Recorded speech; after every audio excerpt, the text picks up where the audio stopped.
मैं 1 महीने से रोज 50 रुपए की दवाई ले रहा हूँ, पर कोई फायदा नहीं हुआ। कोई बात नहीं भाई साहब, कोई बात नहीं। कल से मैं तुम्हें 40 रुपए की दवाई दूंगा, 10 रुपए का फायदा होगा। ठीक है, पर डॉक्टर साहब एक बात बताओ, मेरे को तो खांसी थी, फिर आपने मोशन लगने वाली दवाई क्यों दे दी? वो इसलिए तू अब खांसने से पहले 100 बार सोचेगा। ठीक है डॉक्टर साहब, मेरे इस मोटे पेट का कुछ करो। इसका तो सिर्फ एक ही इलाज है। वो क्या डॉक्टर साहब? तुम रोज सुबह 2 ही रोटियां खाया करो। ठीक है, पर एक बात बता दो डॉक्टर साहब, ये 2 रोटियां खाने से पहले खानी है या खाना खाने के बाद में? ओहो, चल रोटियों को छोड़ो। स्वास्थ्य के लिए आप रोज एक्सरसाइज किया करो।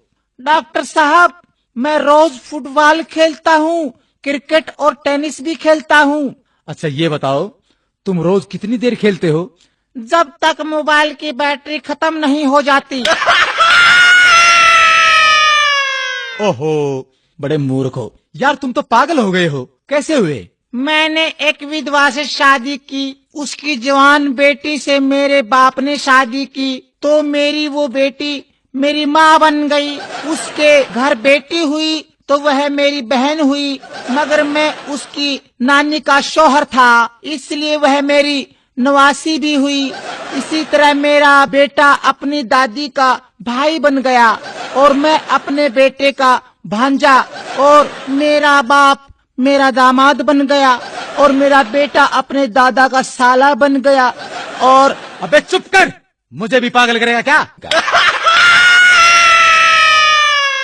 लो ये मैं दवाई लिखता हूँ। डॉक्टर साहब दवाई जरूर लिखो, लेकिन कड़वी मत लिखना। अरे चुप कर बैठ। डॉक्टर साहब दवाई जरूर लिख दो, पर कड़वी मत लिखना।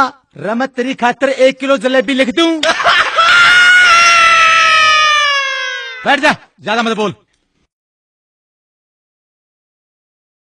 डॉक्टर साहब पर्चे पर ऐसा क्या लिखते हो जो सिर्फ मेडिकल स्टोर वाले ही समझ पाते हैं?